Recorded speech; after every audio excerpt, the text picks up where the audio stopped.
Donc, pour le premier exemple, je vais vous montrer comment placer le nombre 52 700 sur une droite numérique. Alors, ma droite numérique, en ce moment, elle n'est pas identifiée. Donc, c'est important que je place des petites lignes pour montrer un peu où on se situe. Alors, je vais commencer par placer le 0. Puis, puisque j'ai 52 000, je vais vouloir aller pas plus loin que 100 000. Donc, on va dire ici, je vais mettre 100 000.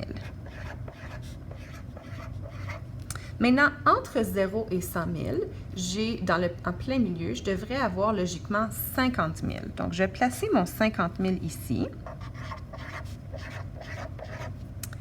Puis, entre le 0 et le 50 000, je devrais avoir 75 000.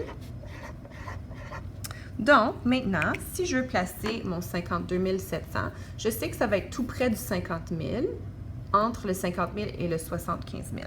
Donc, entre ça et ça, on devrait avoir à peu près dans les 63 000. Donc, je dirais à peu près ici. Donc, je vais placer mon nombre ici. 52 700. Donc, sur ma droite numérique, mon nombre va se situer à peu près ici.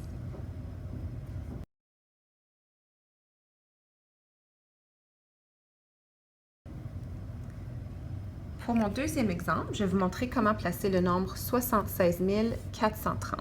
Alors, encore une fois, je ne vais pas vouloir dépenser le 100 000. Ce n'est pas nécessaire d'aller plus loin sur ma droite numérique que 100 000 parce que mon nombre se trouve entre 0 et 100 000. Donc, je vais commencer par placer mon 0 ici, mon 100 000 ici pour qu'on se situe. Je sais que dans le milieu, j'ai à peu près 50 000. Puis, entre 50 000 et 100 000, plutôt, j'ai environ 75 000. Donc, je vais m'assurer, puis ici, si je voulais faire une autre division, j'aurais 25 000. Donc, je sais que mon 76 430 va se trouver entre 75 000 et 100 000, mais plus près du 75 000, n'est-ce pas? Donc, je pourrais dire que ça va se trouver à peu près ici. Puis, je vais écrire mon nombre. Donc, le 76 430 se retrouverait tout près du 75 000 sur ma droite numérique.